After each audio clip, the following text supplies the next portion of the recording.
ikdienā ir ap mums. Un liecināta ne tikai ar vārdiem, bet ar katru soli izdzīvotu ikdienā. Liecināta par tevi un par dzīva ūdens straumu, kura plūst no mums pateicoties tev.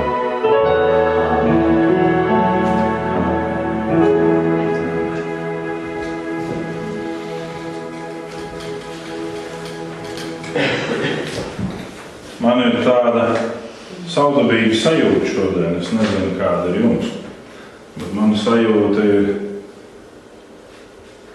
ka Dieva gars ir mūsu vidū un viņš darbojās. Es varbūt nevaru šobrīd konkretizēt viņa darbības mērķi, ne tuvākā, ne tālākā distancē, bet es vienkārši viņu jūtu dažādā veidā. Un man ir prieks un pateicība manā garā par to, ka Dievs darbojas mūsu vidū. Pagājušajā ceturtdienā bija pēdējais 10. sezonas dievkalpojums Rīgā. Un tas ir varbūt tā moderni runāt par sezonām. Un ir dažādiem raidījumiem dažādas sezonas un gandrīz sanāk arī, ka dievkalpojumiem ir. Kāpēc? Tāpēc, ka mēs parasti vasarā taisam tādu tā kā pārtraukumu brīdi, kad cilvēki, viņi arī citā laikā var iet jebkur citur un piedalīties dažādās nometnēs, konferencēs un pasākumos, bet vasarā ir pārtraukums, lai nebūtu sāpīgi nec man, nec kādam no viņiem, tad ir skaidrs zināms, ka vai nu maija pēdējā ceturtdiena vai jūnija 1. ceturtdiena ir pēdējais dievkalpojums līdz augusta beigām. Jo ir bijušas situācijas, ka steigas vai neuzmanības dēļ es kādam nepaziņoju, ka lūk šajā ceturtdienā nebūs sapulcs, un cilvēki atnāk uz dievkalpojumu un pabučo kliņķi un aiziet mājās. Vai nu atkal ir citas ceturtdienas, kad mēs ar Agnes un bērniem taisam ģimenes dievkalpojumu. Un tādēļ, lai nebūtu pārpratumi, tad tā mēs izlēmām jau iepriekš.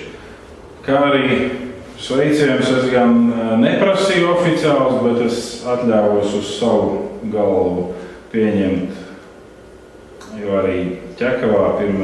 jūnijā bija dievkalpojums. Arī mēs piedzīvājām Dieva gara klātbūtni tur. Un arī no turienes es nesu jums sveicienu, piemēram, es tā drīkstu darīt.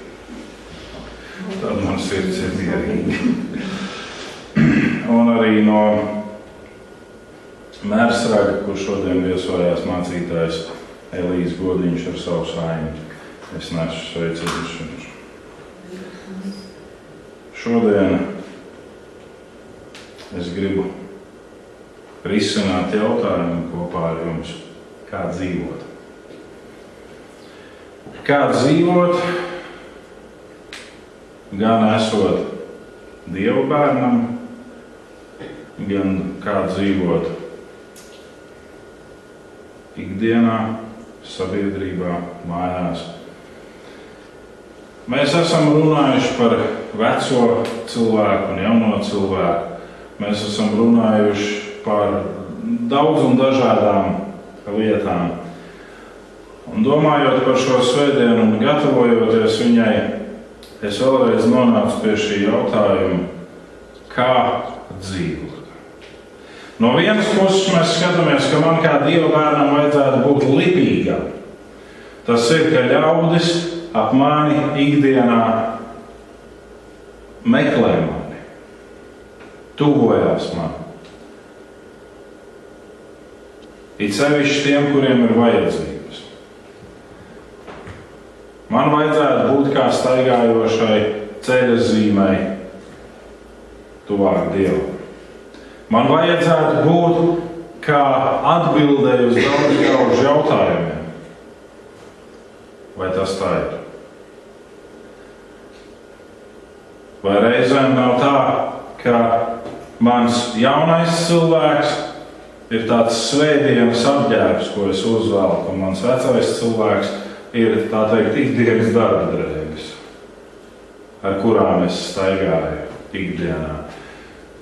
Kāds mazs svētdienas skolnieks vēroja, kā mācītājs remontē auto. Viņš neuzdeva nevienu jautājumu. Viņš vēroja. Un vienā brīdī mācītājiem kļuva jokaini un neumulīgi. Kad tas zēns visu laiku tur tāds klusēdams stāv un pēta un locās līdzi, viņš saka, zēns, ko tu vēlies redzēt? Viņš saka, es nevēlos redzēt neko, es vēlos dzirdēt, ko tu teiksi, kad ar āmuru uzsitīs pa pirkstu. Es vēlos dzirdēt. Jo es esmu dzirdējis, ko onkuļi cehā saka, es esmu dzirdējis, ko iespējams tētis mājās saka, es esmu dzirdējis, ko māmuļi saka reizēm, kad viņai nesanāk kaut kas. Es gribu dzirdēt, ko mācītāji onkulis teiks. Gribās būt kristietim un tomēr nemainīt zināmus paradumus un dzīves uztveri. Gribās dzīvot tā stabili un mierīgi un tomēr draudīgi laiki tuvojās. Es nezinu, vai mēs viņus piedzīvosim. Iespējams, kaut ko no šiem laikiem piedzīvosim. Bet atcerieties, ka es jums reiz teicu par laikmetu smiltīm. Un tie ir bērni, kas ir mūsu rokās, un viņi birst caur mūsu pirkstiem, un viņi paliek aizvien mazāk. Un jautājums paliek par to, pat ja mēs šos draudīgos laikus nepiedzīvosim, vai mūsu bērni ir gatavi tam.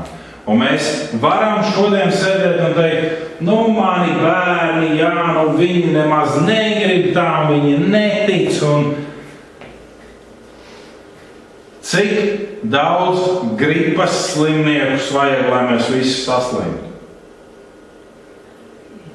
Vienu. Cik daudz kristiešus vajag, lai roja būtu Dievam? Normāli, tikai vienu. Mēs esam vairāk kā viens. Vai ne? Un te ir tas jautājums, ka roja tā kā mazi bērni, vai arī Rīga, vai Ķekava, sēž blakus mums un pēta, kad būs tas liktenīgais sitiens. Un kas tad skanēs?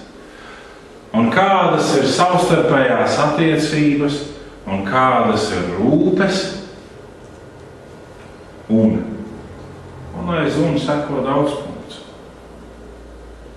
Un šobrīd vēl viens pēdējais modulācijas moments, ko tad īsti nozīmē Jēzus teiktie vārdi? Nāc, seko mani. Kāds reiz ir teicis, ja tu esi autoritāte un tu ej un neviens tev nesako, tad tu esi izgājis tikai pastaigā. Normālā situācijā būtu jābūt ļaudīm, kuri seko. Un Jēzus mūs aicina sekot sev. Un vai sekošana viņam ir notikums 2 stundas nedēļā, vai sekošana viņam ir dzīvesveids, kas tad īsti ir sekošana Kristum? Ko Kristus vēlās no mums? Ko Kristus vēlās tieši no tevis? Un šodien.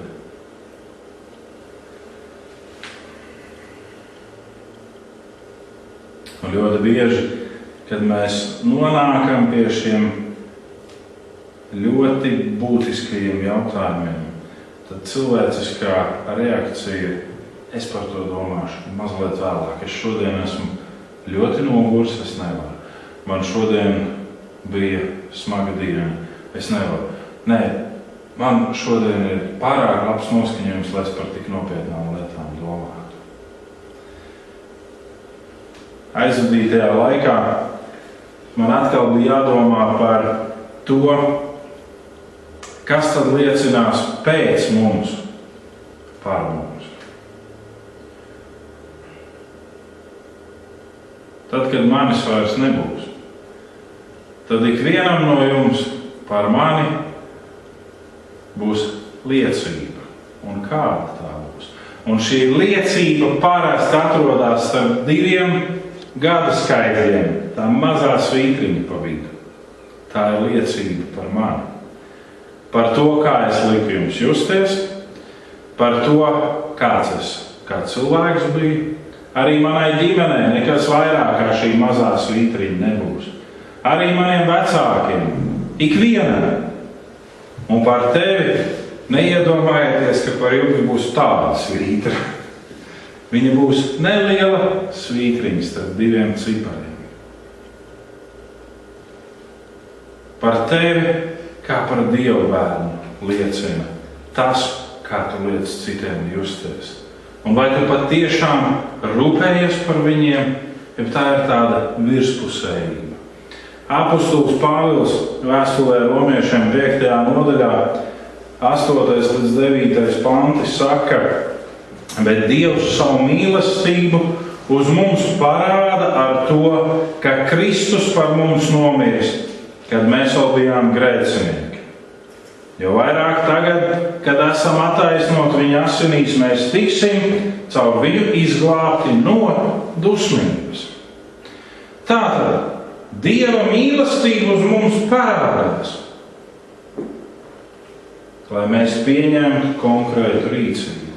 Reizēm mēs varbūt sajūtamies tā kā vainīgi, jeb kāds mums liek justies tā kā vainīgiem, ka redz Dievs par mums tā gādāja un tā rūpējās, un kur tad ir tava atbildība pret šo mīlestību? Šeit pateiktais ir skaidri, ka Dievs savu mīlestību uz mums parāda, lai mēs pieņemtu konkrētu rīcību.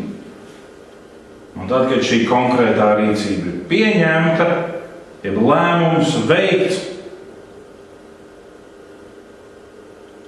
tad šeit neiet runa par to, ka viņš maina kaut ko ar mums, ka viņš paņem kaut ko no mums, vai mēs viņam dodam kaut ko, un viņš mums dod pretīm kaut ko, un tad mums ir viņš jāmīl. Nē. Tā ir izvēles brīvība, tomēr izvēle ar konkrētu tālāko rīcību. Un šai tālākai rīcībai ir jāseko no mums. Dievs pierāda uz mums savu mīlestību faktā, ka Kristus ir nomiris. Bet ir jāsako tālākai mūsu rīcībai.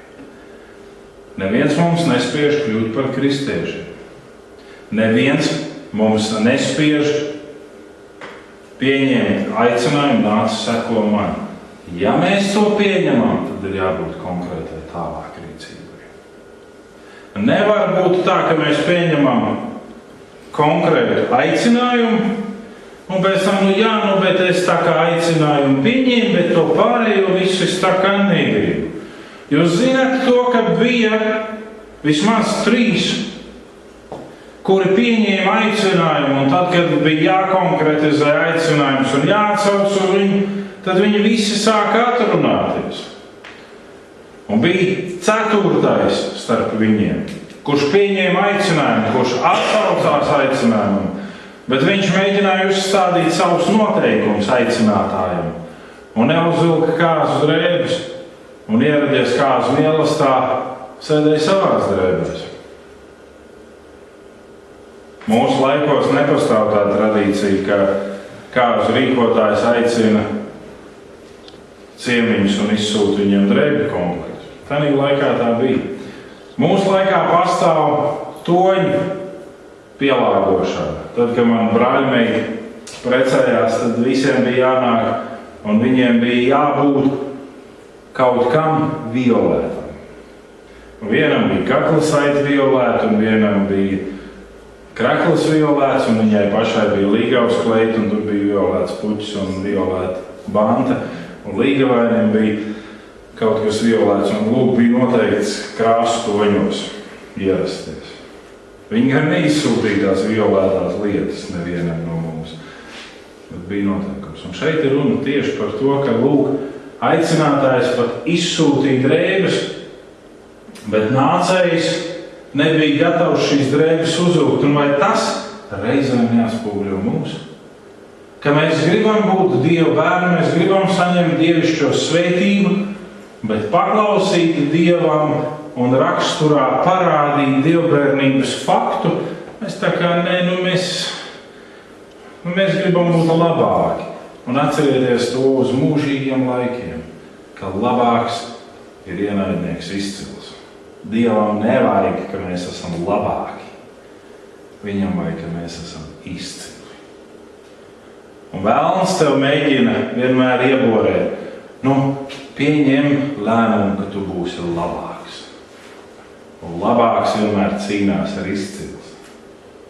Bez Kristus mēs izcili nevaram būt. Kristus mums ir dots, lai mēs varētu sasniegt šo dievbērnības izcilību. Un tas nenozīmē, ka uzreiz, kad mēs būsim izcili, ka mēs strādājot uz mikroniem bez mērinstrumentiem, ēvelēsim, zāģēsim, slīpēsim, darīsim savas lietas. Par to nav runa. Runa ir par to, ka mēs izdalīsim Kristus saldo smaržu. Nevis ar saviem vārdiem, kur reizēm var būt daudz un liekulīgi, bet mēs izdalīsim saldo smaržu. Cik no jums lieto smaržas, dezodorants un tam līdzīgas lietas? Es arī to daru reizēm. Kāpēc?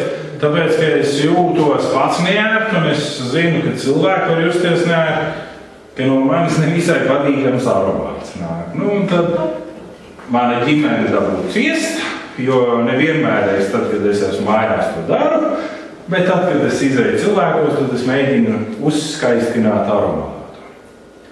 Un reizēm tieši tas notiek ar dievbērniem. Mēs izējam sabiedrībā un ar saviem labajiem nodomiem un vārdiem mēģinām uzskaistināt aromātu.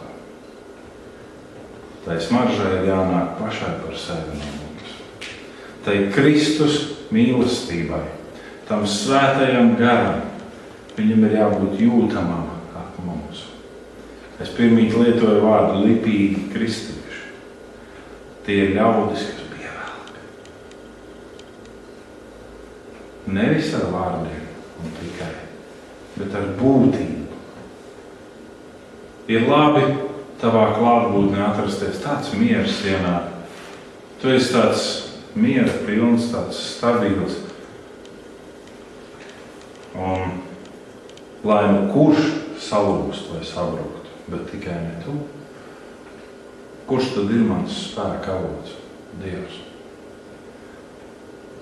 Mācītājs Dāvids Vilkersons, kurš kādu laiku atpakaļ devās pie tā kunga, izmantoja dziesmu, kur mēs dziedājām kā pirmo šodien. Viņš bija kā vectēvs klāt, kad mūžībā tika aizsaukt viņa 13-gadīgā mazmeita. Viņš atradās pie viņas gultas tajā brīdī.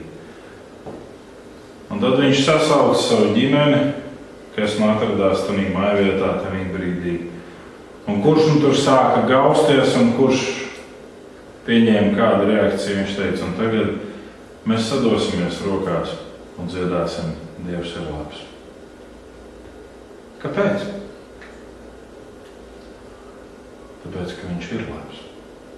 Neatkarīgi no tā, kā mēs jūtamies, neatkarīgi no tā, kas notiek ar mums, viņš ir labs un viņš paliek uzticams. Un mums kā cilvēkiem tas ir ļoti necilvēcīgi, ļoti grūti, bet viņš ir labs. Un viņš savu mīlestību uz mums parāda. Kā lai mēs dzīvojam tālāk? Efeziešu vēstule 4. nodaļa 17. līdz 32. panti.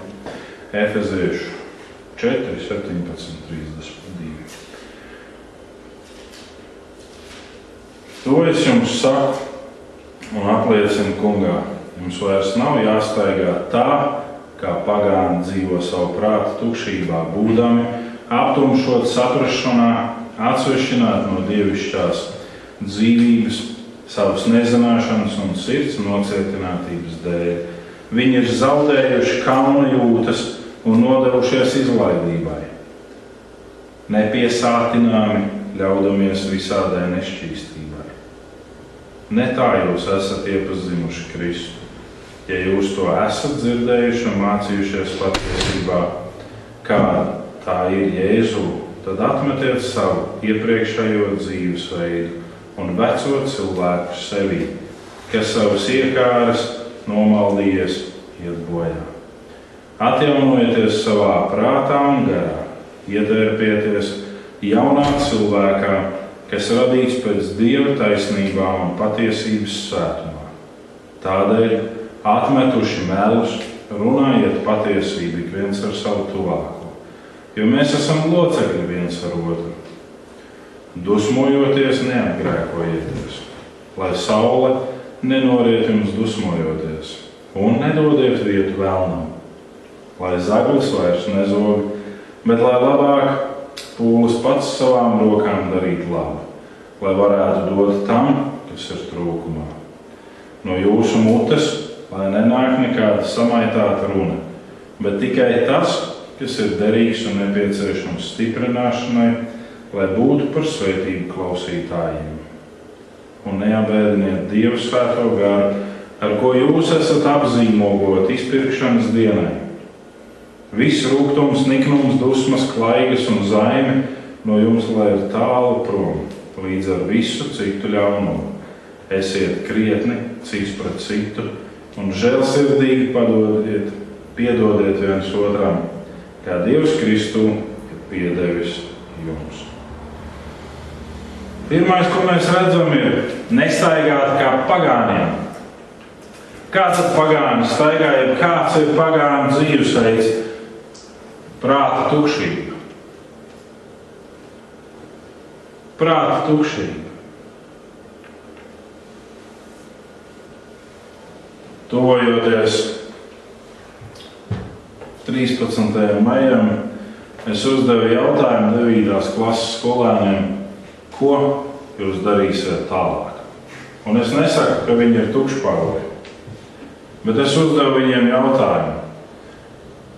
Un no visiem 9. klases zēniem, kas ir A, B, D klases zēni, man tikai 2 atbildēja, ko viņi darīs tālāk.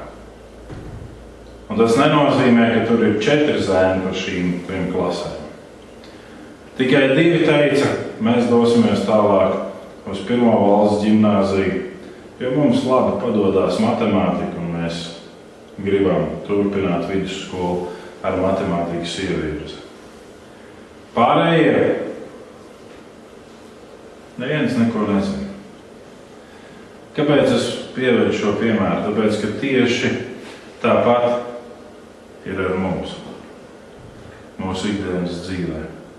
Brīdī, kad mēs dzīvojam kā pagāni, mēs dzīvojam prāta tukšības pārņemti. Kāpēc tu dari to, ko tu dari?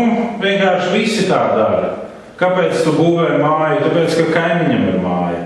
Kāpēc tu viņu būvē lielāk? Tāpēc, ka kaimiņam ir drusku mazāk un man vajag lielāk.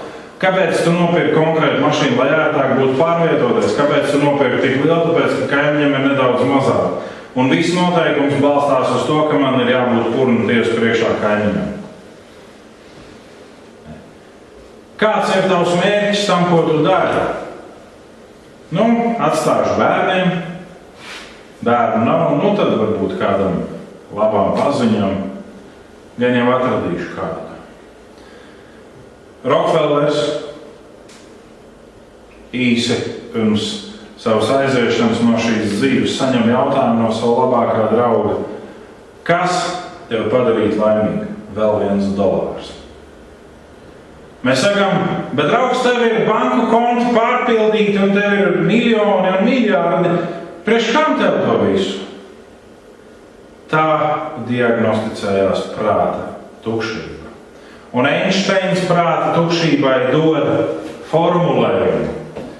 Darīt to pašu ierasto un sagaidīt citus rezultātus. Prāta tukšība.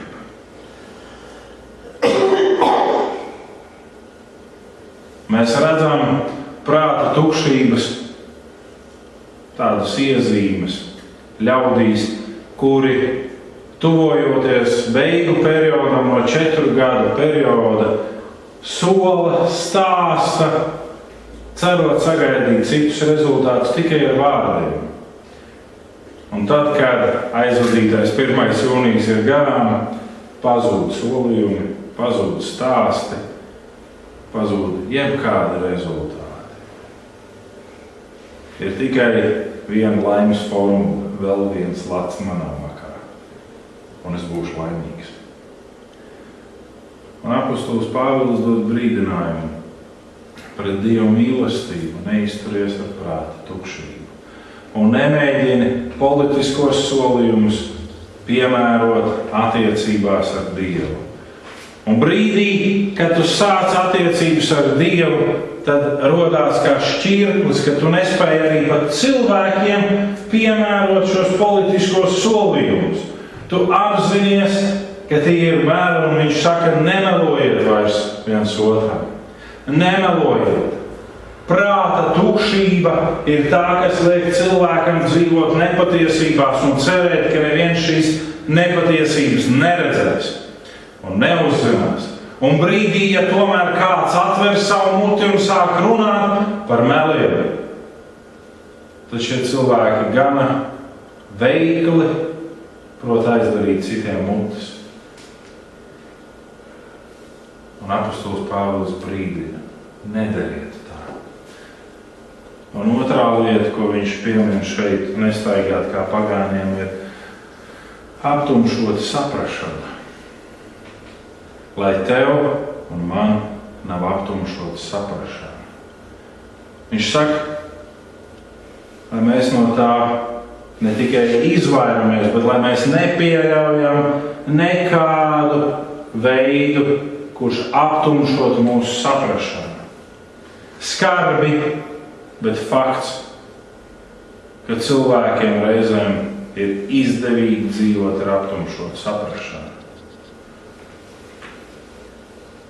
Un tātad mēs pieminējām, un es šeit nepieminu to kā ļaunumu etalonu, bet visvairāk mēs tieši šajā jomā ar to saskaramies, kas ir politika.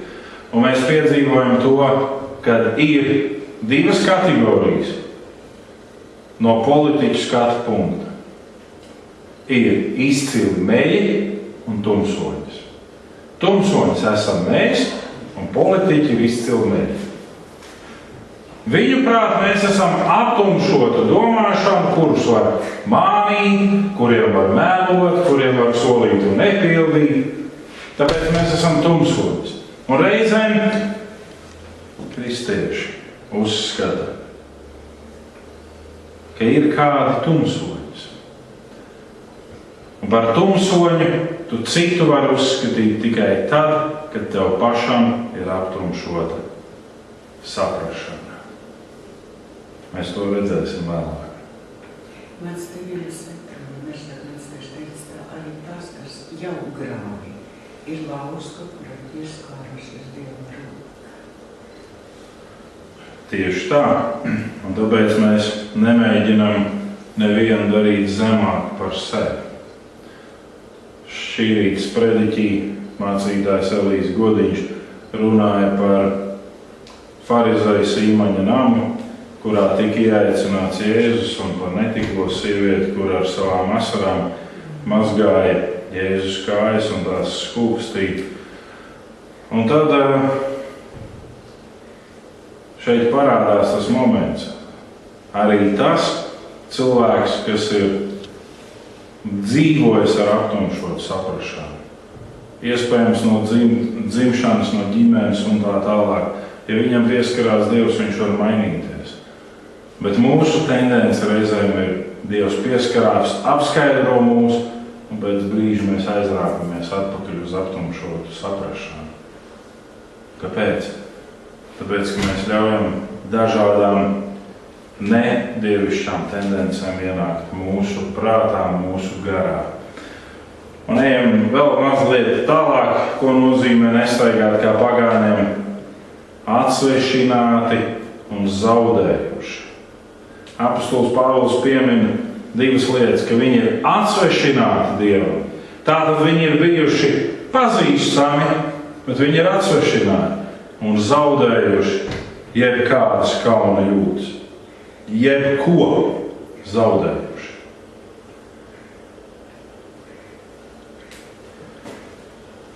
Kāpēc cilvēki atsvešinās no Dieva? Tāpēc, ka cilvēku tendencē un Dievs, ticība Dievam saistās ar māņiem, ar tādu kā mazliet bušanu, tādu kā mazliet zīlēšanu, tādu kā mazliet vārdošanu. Kad ir nepieciešamība, tad mēs tuvojamies Dievam. Un Dievs jau ir tāda ļoti augsta un cēla persona, kur nevar visu laiku nodarbināt ar saviem jautājumiem, vajadzībām, prasībām. Dievs ir tik augsta persona, ka viņš vēlas būt sadraudzībā ar tevi un mani. Un sadraudzībā nav tikai jautājumu uzstādīšana un atbilžu saņemšana. Tā ir komunikācija. Un cilvēki saka, ja tā ir komunikācija, un ja tas nav līdzīgi tā kā spitālīgais Nāmans vecajā derībā pie pravieša Elīzes rīcībām teica, bet es cerēju, ka viņš iznāks un paņems manu slimo vietu un braucīs un teiks kādus vārdus un iespējams pūtīs kaut ko virsū. Un es palikšu vesels. Viņš man saka, ej mazgājies. Viņš pat pats neiznāk ārā. Kāpēc Elīze neiznāca ārā? Tāpēc, ka bija vecs, slims, nevarēja, nē. Tāpēc, lai viņš netiktu godināts. Viņam nebija jāpieņem gods, jo Dievs ir tas, kas dziedināja konkrētajā situācijā un arī daudzās citās. Bet cilvēki ir atsvešināti, un tad, kad viņi ir atsvešināti, tad viņi sāk sarežģīt Dieva uzrunu un klātbūtni.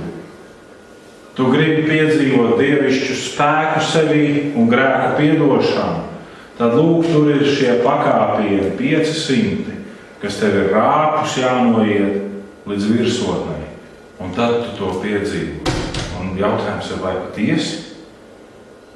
Tu gribi izrādīt svētbību, tad ikreiz ieraugot baznīcas torni ar krustu, pārmet krusta zīmu uz sevis. Vai patiesi? Paklanies. Vai to grib Dievs? Tas būtu tas pats moments, kad es savai sievai atstātu bildi ar sevi un teiktu, tik reiz, ka tu ej garām, iedod buču šai bildē. Un vakarā, kad tu ej dusēt, tad paņem zem segas blakus manu bildi, kur es būšu, es atpūtīšos, ilgi atpūtīšos, ļoti ilgi. Dievs grib sadraudzību ar mums. 1. Korintiešu vēstule 10. nodaļa 13. pants. Jūs nav piemeklējis nekas cits kā vien cilvēcisks pārbaudījums. Bet Dievs ir uzticams, viņš nepieļaus, ka jūs tiekat pārbaudīti pāri tam, cik spējat nest. Viņš arī rādīs ceļu, kā iziet no pārbaudījuma, dodams spēju jums to panest. Un šī raksturvieta, kur mēs fantastiski piemērojam tādā brīdī, kad kādam kaut kas dzīvē notiek. Sakam, tas ir cilvēcisks pārbaudījums. Bet vai jūs zināt, ko apostols Pāvils šeit saka Korintas draudzē? Viņš runā par ticības pārbaudījumu. Kad Dievs pārbauda mūsu ticību, nevis caur slimību, nevis caur nabadzību, nevis caur ugunsgrēku, nevis caur daudz ko citu, bet kad mūsu ticība tiek pārbaudīta. Un ziniet, ka tas pats Pāvils saka, ka mūsu ticība tiek pārbaudīta un viņai jābūt vērtākai kā vistīrākajam zeltam. Un ticība nav tikai vārdi par Dievu, bet ticība ir visa mana dzīve. Un kad visgrūtāk ir ticēt, tad, kad ir vismierīgākie laikapstākļi. Tad ir visgrūtāk ticēt. Un Zalmans saka par šo faktu, ja tava ticība, ja tavs spēks būs vājš mieru laikā, tad kāds tas būs pārbaudījumos. Un Dievs svēr manu ticību un tavu. Un ticības pārbaudīšana nāk. Un viņš zina, cik liela ir mūsu ticība un uzticēšanās viņam. Dievs palīdz man šajā brīdī, tu redzi, cik man ir smagi apstākļi. Un Dievs palīdz un izved, un paiet brīdis, un atkal ir līdzīgi apstākļi, un cilvēku pēkšņi skar atmiņas zudums par to, ka Dievs jau ir palīdzējis, un viņā sākās panika un trīci, kā es tikšu cauri šim laika periodam. Bet ja Dievs bija ar tevi tad, vai viņš nebūs tagad? Ja Dievs tevi svētī tad, vai viņš nesvētīs tagad? Kur ir tava ticība? Kur ir tavs ticības raksturs un tava nostāja? Kā Jozu saka, bet es un mans nams, mēs kalposim tam kungam un bez izvēles iespējas. Jūs varat darīt, kā jūs gribat. Es un mans nams, mēs kalpojam tam kungam. Brīdī, kad mums ir prāta tukšība, pārņēmus, aptumšot saprašanu, atsvešinātība un zaudētas kaunjūtas, tad, protams, ka ik viens ticības pārbaudījums mums liekas kā panikas lēkme, kur ir pēkšņi skārus mums. Cilvēcisks pārbaudījums mūsu ticības līmenī. Vai mēs vēl joprojām stingri turamies Dievā? Vai mēs joprojām ticam Dievam tad, kad ir mierīgi laika apstākļi?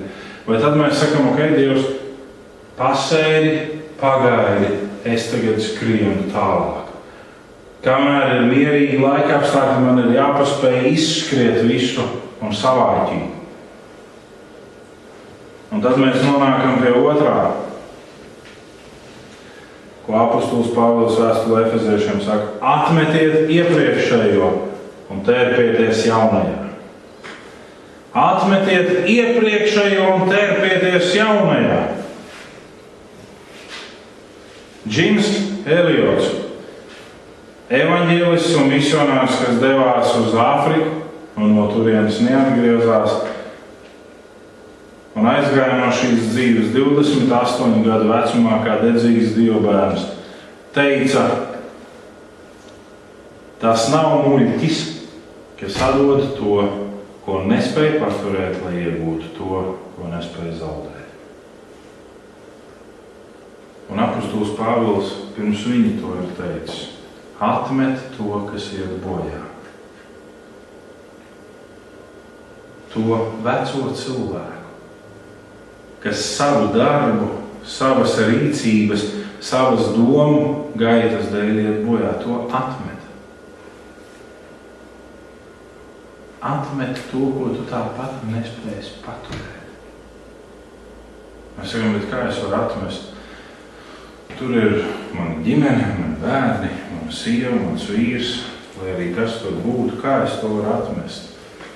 Atmest nenozīmē šķirties, atmest nenozīmē pagriezt muguru, atmest nozīmē būt ar stingru raksturu, ticībā uz Dievu un mīlestībā uz viņu. Bet es tā nevaru, es esmu ģimenes cilvēks. Neviens ģimenes cilvēks netiek aicināts atmest savu ģimeni, bet ik viens ģimenes cilvēks tiek aicināts izstarot Kristu savā ģimenē un Svēto garu savā ģimenē. Mēs varētu salīdzināt sevi ar tādiem kā sēņotājiem, kas aiziet vienu personu no ģimenes uz mežu pasēņot, atnāk mājās un visai ģimenei uztais sēņu mērķis.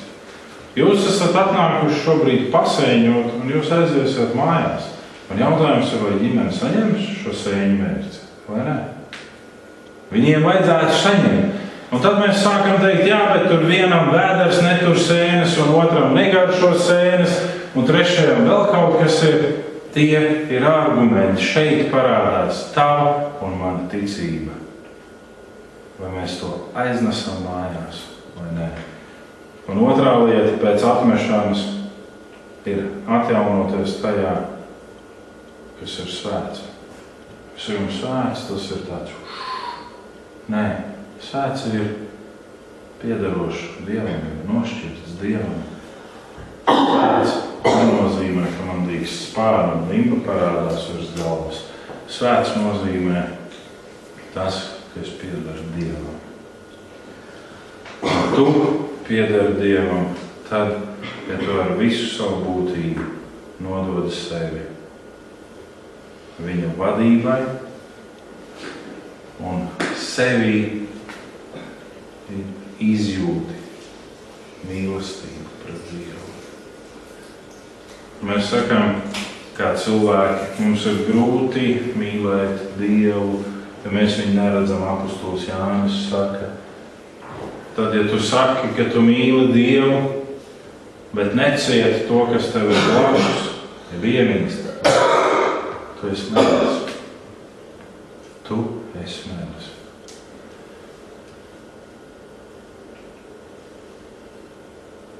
Un trešais. Neapbēdiniet Svēto garu.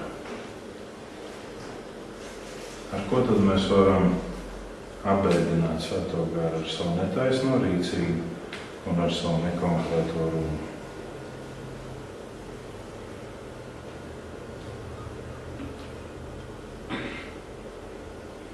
Ar netaisno rīcību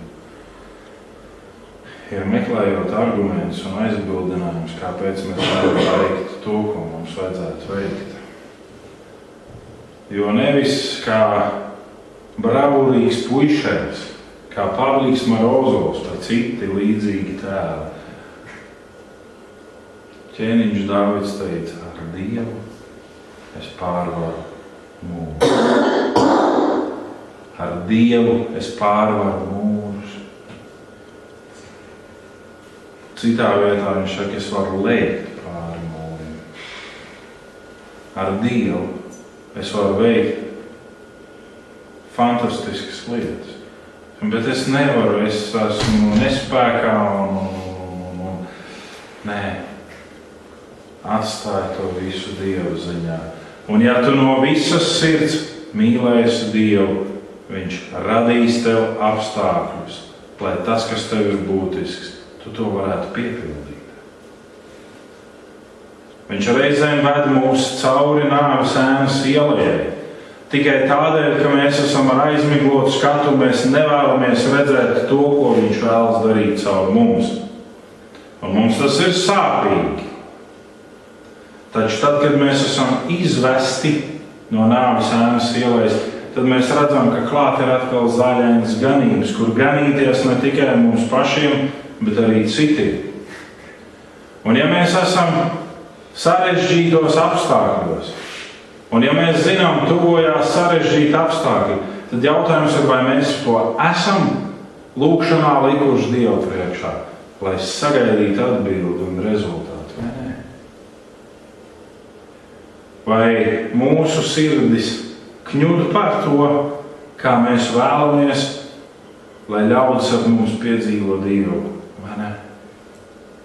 Vai mēs esam tādi mazliet egoistiski tendēti, ja jau es un mans nams, tad priekš manis pietiek.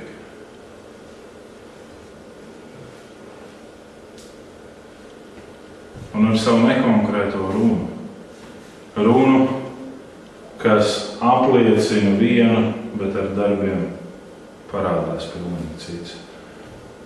Dieva gars saka, neapbēdini mani. Caur apostolu Pāvilu tiek teikts, neapbēdini mani. Neapbēdini.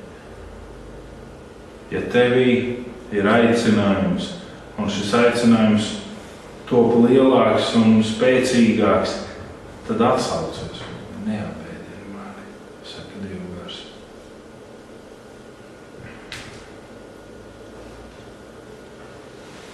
Pirmajā Korintiešu 8. nodaļā 1. līdz 3. panti ir teikts par elku upuriem.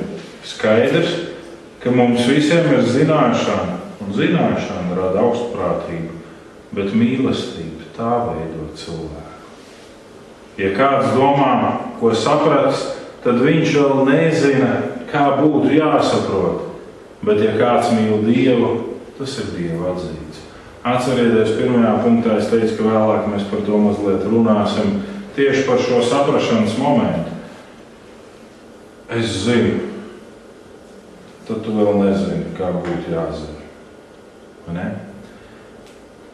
Zināšanas rada augstprātību, mīlestība. Tā veido cilvēku.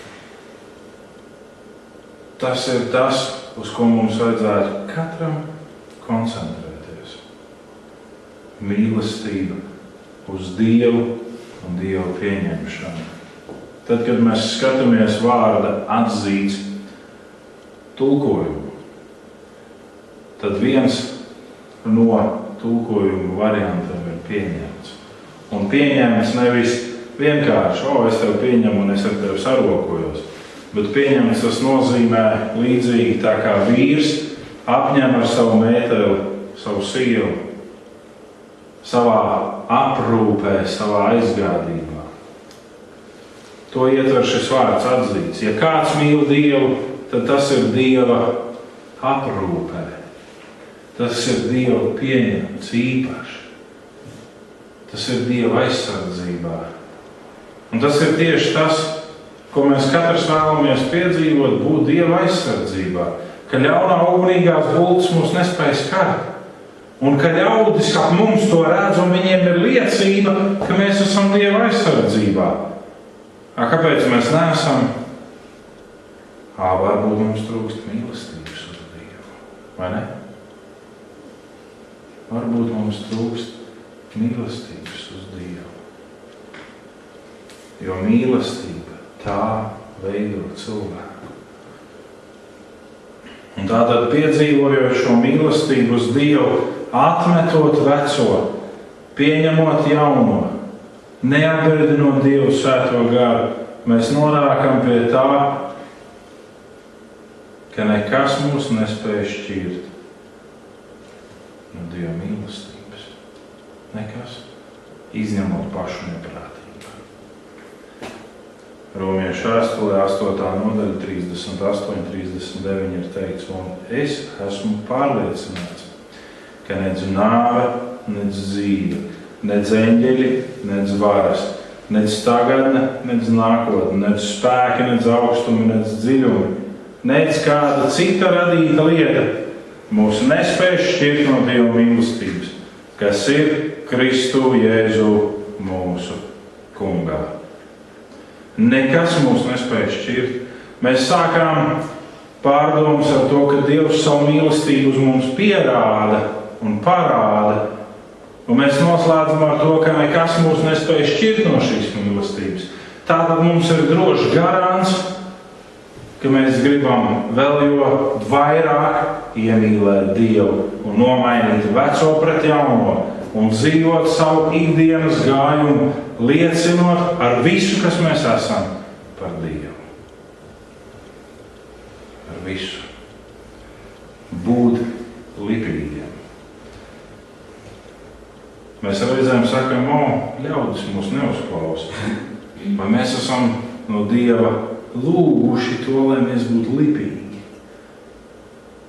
Lai svētais gars mūsos tā darbojās,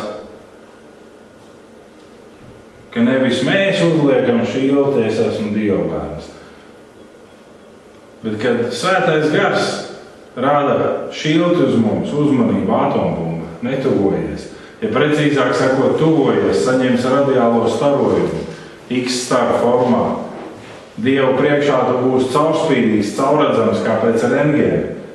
Un tavu grēki nāks atklātībā, tu viņus nožēlos un tu varēsi piedzīvot mīlestību uz Dievu no jauna.